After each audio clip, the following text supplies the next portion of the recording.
اگلا کوشچن آیا علی بھائی، ایک طرف تو آپ لوگ عیسیٰ علیہ السلام کے حق میں مردے زندہ کرنے کے معجزے کو مانتے ہیں، اور دوسری طرف اگر کوئی شیخ عبد القادر جیلانی رحمۃ اللہ کا مردہ زندہ کرنے والا واقعہ بیان کر دے تو اس کا مذاق بھی اڑاتے ہیں، آخر کیوں؟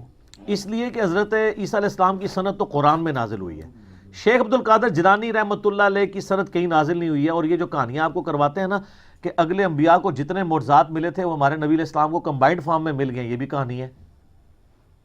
میں آپ کو بتا دیتا ہوں کئی چیزیں جو نہیں ملی۔ صحیح بخاری اور مسلم میں حدیث ہے، قیامت والے دن سب سے پہلے ابراہیم علیہ السلام کو لباس پہنایا جائے گا، سب لوگ ننگے اٹھائے جائیں گے۔ تو یہ فضیلت ابراہیم علیہ السلام کے پاس ہے۔ بخاری مسلم میں حدیث ہے، قیامت والے دن میں سب سے پہلے قبر سے نکالا جاؤں گا، لیکن میں دیکھوں گا کہ موسیٰ علیہ السلام مجھ سے پہلے ہی اللہ کے عرش کا پایا تھامے ہوئے کھڑے ہوں گے۔ مجھے نہیں پتا قیامت کی بے ہوشی ان پہ طاری نہیں ہوئی ہے یا دنیا میں جو اللہ کی تجلی سے وہ بے ہوش ہوئے تھے اس کے بدلے اللہ نے وہ ان کی بے ہوشی ختم کر دی۔ یہ موسیٰ علیہ السلام کی فضیلت ہے۔ اس روئے عرض پہ ایک شخص ہے جس سے اللہ تعالیٰ نے کلام کیا ہے، کون؟ موسیٰ علیہ السلام۔ یہ فضیلت اور کسی کو حاصل نہیں ہے۔ ہمارے نبی علیہ السلام سے کیا ہے لیکن آسمانوں پہ۔ حضرت عیسیٰ علیہ السلام آج تک زندہ ہے، ہمارے نبی علیہ السلام فوت ہو چکے ہیں۔ تو حضرت عیسیٰ علیہ السلام کی یہ فضیلت ہے۔ اس سے بڑی چیز جس کا ان کے پاس کوئی حال ہی نہیں ہے، ہر چیز میں ادھر ادھر کریں گے۔ عیسیٰ علیہ السلام بغیر باپ کے پیدا ہوئے ہیں، ہمارے نبی علیہ السلام تو بغیر باپ کے پیدا نہیں ہوئے۔ یہ خام خواہ بنا ہے۔ یہ تو سورۃ الانبیاء کا پہلا صفحہ پڑھیں، اس میں کافروں کا اعتراض تھا کہ اس نبی کو وہ معجزے کیوں نہیں دیے گئے جو اگلے نبیوں کو دیے گئے۔ سورہ نساء میں آتا ہے کہ کیوں نہیں کوئی آسمان سے بجلی آتی اور وہ قربانی کو کھا جاتی، جب تک یہ معجزہ نہیں دکھائیں گے ہم ایمان نہیں لائیں گے۔ تو اللہ نے کہا نہیں، اللہ کی مرضی ہے معجزات پہ۔ سورہ بنی اسرائیل میں 8 کے قریب معجزات وہ مانگتے تھے، اللہ نے فرمایا تم کہہ دو میں نبی ہوں، رسول ہوں۔ تو سر شیخ عبد القادر جیلانی نے کہا نبی علیہ السلام کے بارے میں بھی کوئی صحیح سند سے ثابت نہیں کہ آپ نے کبھی مردہ زندہ کیا ہو۔ قرآن میں نفی آئی ہے اس کی، ورنہ تو قرآن میں آتا ہے کہ تم کہتے ہو لو ہم مردہ زندہ کر کے بتا رہے ہیں۔ قرآن میں کہا جا رہا ہے کہ نہیں، قرآن معجزہ ہے، کیونکہ وہ معجزہ آپ کی زندگی تک ہونا تھا۔ اور پھر اس میں وہ کہتے ہیں کہ شیخ عبد القادر جیلانی رحمۃ اللہ علیہ نے معجزہ بڑی اس میں شڑول مارتے ہیں جناب۔ وہ کہتے ہیں کہ انہوں نے عیسائی کو کہا کہ تیرا نبی تو کہتا تھا کم باذن اللہ، میں کم باذنی کہتا ہوں، میرے حکم سے کھڑا ہو جا۔ وہ کہتے ہیں جی اس امت کے جو علماء ہیں بنی اسرائیل کے پیغمبروں کی طرح ہیں، ہاں اپنے منصب میں پیغمبروں کی طرح ہیں، مرتبے میں نہیں۔ کیوں؟ یہ پوری امت دائی ہے۔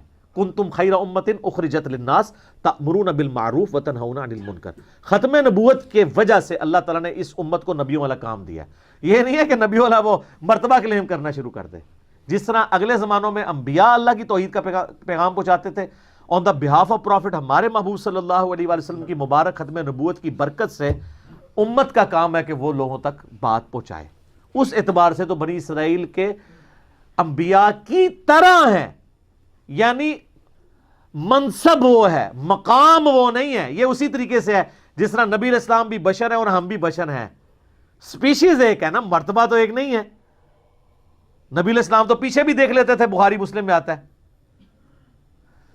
اور بخاری مسلم میں آتا ہے نبی علیہ السلام نے ہاتھ بلند کیا تو آپ نے فرمایا میں نے ارادہ کیا نماز میں جنت سے انگوروں کا گوشہ توڑ لوں۔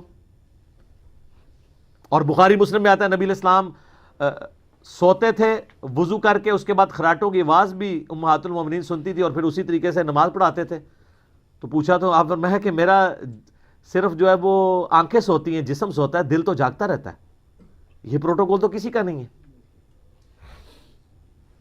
تو یہ ذہن میں رکھیں، یہ کہتے ہیں نا کہ بھی وہ ساری چیزیں حاصل ہو جائیں گی، اس طریقے سے حاصل نہیں ہوگی۔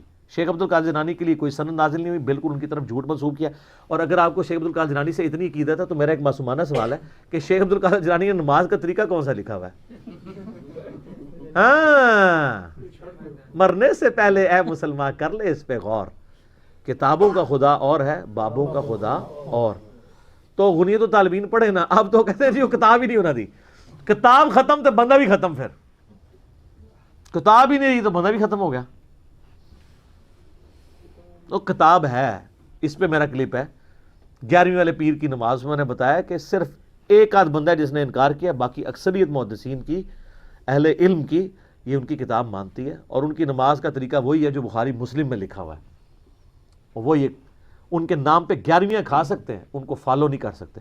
بالکل اس طریقے سے جس طرح امت نبی علیہ السلام کے نام پہ جشن کر سکتی ہے، آپ علیہ السلام کی تعلیمات کو فالو نہیں کر سکتے۔ مشکل کام ہے نا۔ غلامی رسول میں موت بھی قبول ہے، داڑھی بیوی منع کرتی ہے، ماں دودھ نہیں بخشتی، نہیں، ختم، ٹھوس. ہاں بینک توڑوا لے، سڑکوں پہ ٹائر جلوا لے، لیکن پریکٹیکلی دین پہ چلنا یہ بہت مشکل ہے. فجر کی نماز کے لیے اٹھنا مشکل ہے، یہ قبول نہیں ہے. ٹھیک ہو گیا. ٹھیک ہے.